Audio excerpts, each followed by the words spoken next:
Good morning dear students and my dear friends. आज थोड़ा late हो गया, थोड़ा काम की वजह से व्यस्त हो गया। आज हम लोग जो है सेकंड चैप्टर का मे बी आज लास्ट पार्ट करेंगे, तो खुश होके पढ़िए, मज़े से पढ़िए और मेरी कही हुई बात को ध्यान से सुनिए। कई बार वीडियो को डाउनलोड करके सुनिए कई बार, तो चीज़ें जो है समझने ला आ जाएगी। जब हम किसी को समय देते हैं तो वो चीज़ों में हम फिर पारंगत होते रहते हैं। तो इन्हीं शुभकामनाओं के संग अब आज हम पढ़ रहे हैं ये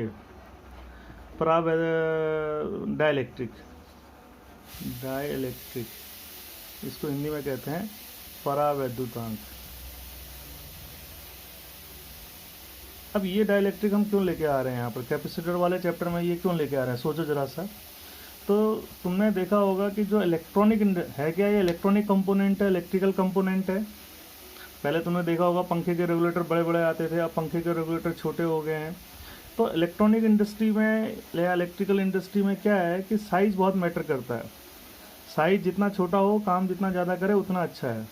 तो हमने देखा कि भाई हमारे कैपेसिटर की जो कैपेसिटी है C=A/0/D है, ये है पैरेलल प्लेट कैपेसिटर की कैपेसिटी का। तो हमको C बढ़ाना है। C बढ़ाना है तो आप क्या करेंगे, A बढ़ाएंगे, D को कम करेंगे, लेकिन D एक लिमिट से ज़्यादा कम नहीं कर सकते हैं। तो अब ऑप्शन रह गया इसका मीडियम का। तो और फर्दर कैपेसिटी को बिना साइज बढ़ाए और कैपेसिटेंस को बढ़ाने के लिए हम किसका यूज करते हैं, डाइलेक्ट्रिक्स का यूज करते हैं।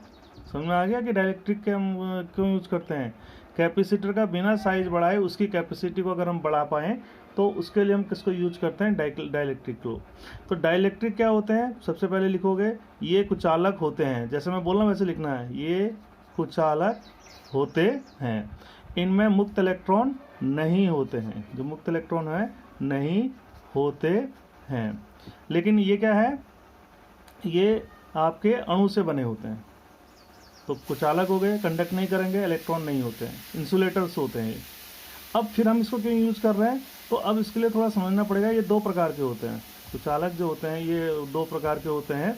एक होते हैं आपके पोलर डाइलेक्ट्रिक, पोलर परावैद्युतांक, परावैद्युत, और एक होता है नॉन पोलर।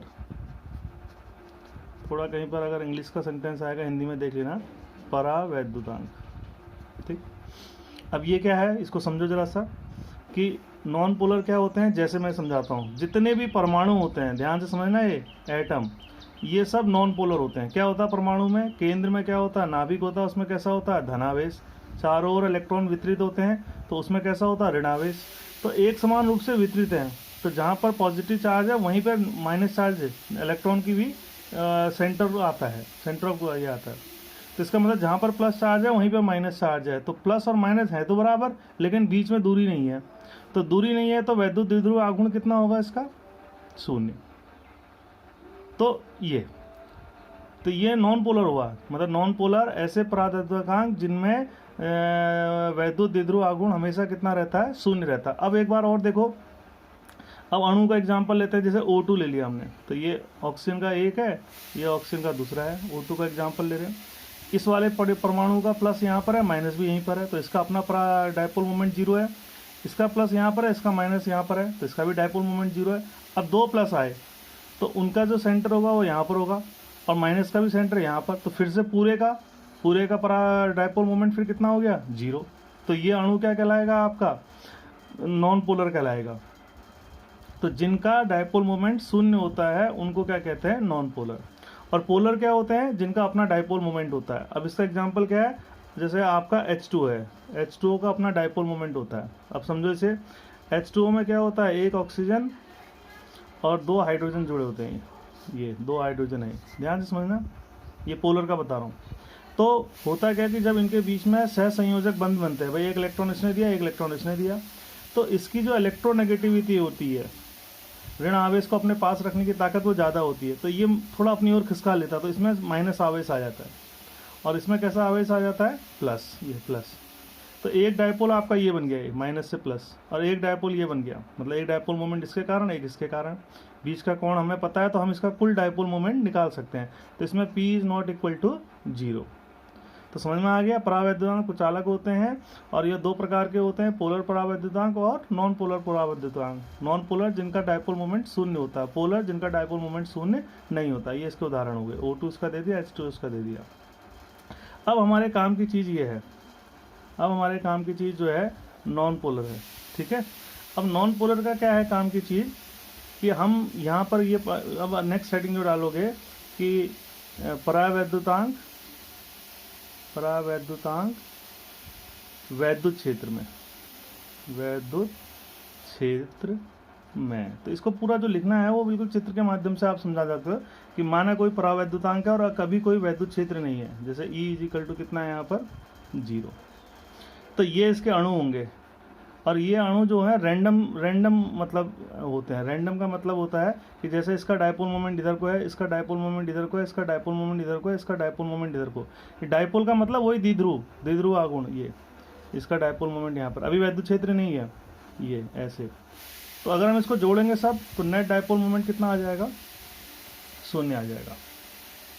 तो अभी वैद्युत क्षेत्र नहीं लगाया हमने, लेकिन जैसे ही वैद्युत क्षेत्र लगाते हैं तो तुम्हें पता है वैद्युत क्षेत्र में क्या होता है कि एक बल आघूर्ण लगता है, पहले पढ़ चुके हैं हम, P sin थीटा।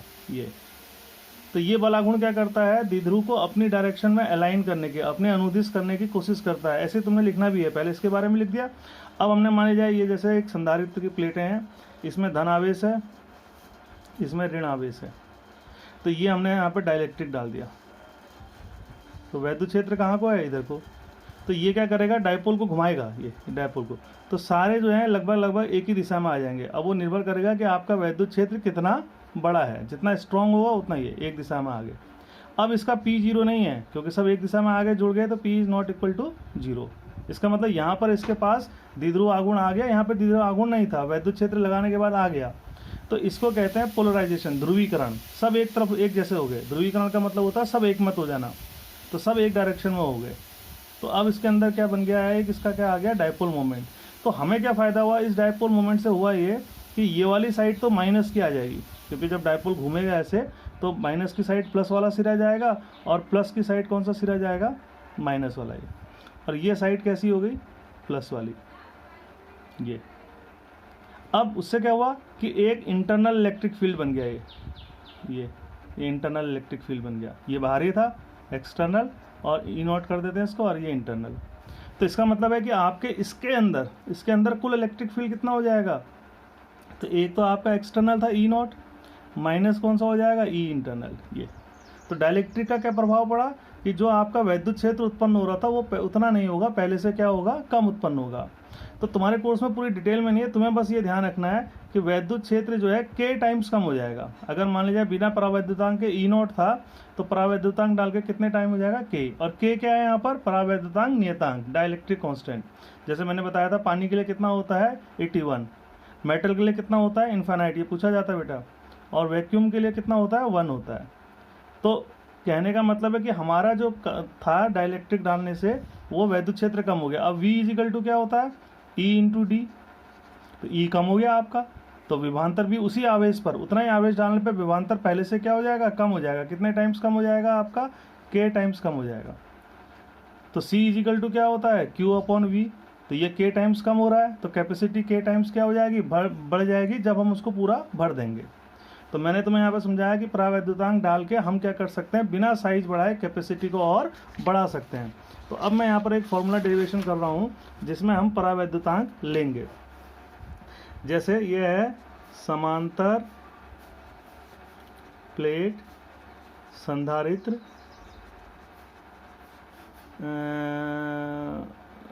आंशिक, पार्शियली कहते हैं इसको, आंशिक रूप से परावैद्युतांक भरा हो। बहुत सिंपल है, कैपेसिटी निकालने का एक ही तरीका है, बस वही तुम्हें समझ में आ जाएगा। ये एक हमारा पैरेलल प्लेट कैपेसिटर है, इसमें प्लस आवेश है, कितना आवेश दिया हमने इसको, Q। तो इसमें कैसा आवेश आ गया आपका, माइनस, तो Q। तो हम लिखेंगे कि इसकी कैपेसिटी C इजिकल टू क्या हो जाएगी, Q अपॉन V। जैसे पहले किया था बिल्कुल वैसे ही करना है। अब इसमें एडिशनल क्या है कि हमने यहाँ पर एक डाइलेक्ट्रिक डाल दिया है, ये डाइलेक्ट्रिक डाल दिया। ये दूरी कितनी है D और ये दूरी कितनी है T। तो बस समझना क्या है बेटा यहाँ पर अगर वैद्युत क्षेत्र ई नॉट है तो यहाँ पर वैद्युत क्षेत्र कितना हो जाएगा, ई नॉट अपॉन के टाइम्स, क्योंकि ये डायलेक्ट्रिक है आपका, यही पॉइंट समझना है। तो अब निकालेंगे वैसे ही, अब क्या निकालेंगे, हमको चाहिए V, तो V इज इक्वल टू क्या होता है, E इंटू डी, ये तो होता है वैद्युत क्षेत्र गुणा बीच की दूरी। अब दो वैद्युत क्षेत्र हैं तो हवा के लिए अलग निकालेंगे और डायलेक्ट्रिक के लिए अलग निकालेंगे। जैसे हवा के लिए इलेक्ट्रिक फील्ड ई नॉट है और दूरी कितनी है, डी माइनस टी, प्लस क्या हो जाएगा यहाँ पर अंदर कितना हो जाएगा, ई नॉट अपॉन के इंटू कितना हो जाएगा टी। दो अलग अलग हो गए ना वैद्युत क्षेत्र, तो इसलिए अलग अलग निकालना पड़ा। तो क्या कॉमन है इसमें, ई नॉट कॉमन है, तो ई नॉट कॉमन है तो क्या आ जाएगा यहाँ पे, D minus T plus T upon के, ये आ जाएगा। अब बाकी वही करना है, अब इससे कोई मतलब नहीं बाकी। अब हमें पता है ई नॉट क्या होता है, बताओ जरा सा, सिग्मा अपॉन एप्सिलॉन नॉट, तो यहाँ सिग्मा अपॉन क्या कर देंगे, एप्सिलॉन नॉट रख देंगे, D minus T plus T upon के। सिग्मा क्या होता है, सिग्मा होता है क्यू अपॉन ए, तो यहाँ पे क्यू अपॉन ए रख देंगे, तो Q upon A epsilon naught D minus T plus T upon के, ये आ जाएगा। अब इसकी वैल्यू कहाँ रख देंगे, यहाँ, तो C is equal to Q तो ऊपर है ही, ये नीचे रहेगा, Q upon A epsilon naught D minus T plus T upon K, तो ये घूम के कहाँ चले जाएगा, ऊपर, Q से Q क्या हो गया, कट गया, तो ये आ गया ए epsilon not upon D minus T plus T upon के, ये बन गया हमारा। जब हमारे संधारित्र में T थिकनेस की, T मोटाई की डायलेक्ट्रिक डाल देते हैं। अब यहाँ पे दो केस हो गए, देखो समझने के लिए। मान लीजिए डायलेक्ट्रिक है ही नहीं तो T इजिकल टू 0 रख दो, T 0 रख दो, यहाँ भी 0 यहाँ भी 0, तो दोनों टर्म 0 हो जाएंगे, तो C कितना आ जाएगा बिना डायलेक्ट्रिक वाला, ये आ जाएगा आपका ए एप्सिलॉन नॉट अपॉन डी, वही पुराना वाला आ गया। चाहो तो इससे भी कर सकते हो वो डेरिवेशन, इतना करा, इसके बाद बोला हमारा डायलेक्ट्रिक नहीं है तो T 0 कर दो। और मान लीजिए फुल भर देते, पूरा भर देते, तो T किसके बराबर हो जाता है, D के, तो यहाँ पे T की जगह D रखो, D माइनस डी 0, और यहाँ क्या आ जाएगा, D अपॉन के, तो K घूम के कहाँ चले जाएगा, ये आ जाएगा ना, C is equal to A epsilon naught करके देखो, D minus D plus D upon K, तो ये कट गया, ये K घूम के ऊपर, तो K A epsilon not upon क्या आ जाएगा, D, तो C इज इक्वल टू कितना आ जाएगा, K C नॉट। कितने टाइम कैपेसिटी बढ़ गई, K टाइम्स कैपेसिटी क्या हो गई, बढ़ गई, बिना साइज बढ़ाए। तो ये हमारा मतलब डायलेक्ट्रिक का यूज करने का था। तो इसको बार बार सुनना है, इसको कॉपी करना है, इसको प्रैक्टिस करना है, इसके नोट्स बनाने हैं, जब मैं बोल रहा हूँ उसको लिखना है। जैसे ये आर्टिकल लिखा, तो माना एक समांतर प्लेट संधारित्र है जिसकी एरिया A है, सेपरेशन D है, और इसके अंदर एक डायलेक्ट्रिक है जिसकी मोटाई ये करके, फिर यहाँ से शुरू करके पूरा ऐसे नोट्स बनाना सीखना है आपने।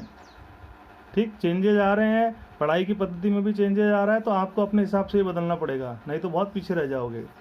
कल हम इसके न्यूमेरिकल्स करेंगे, तो न्यूमेरिकल करने से पहले आज तक के जितने भी इसके वीडियोज़ हैं उसको आप अच्छी तरीके से देख लें। ये चैप्टर यहाँ पर ख़त्म हो गया। Thank you.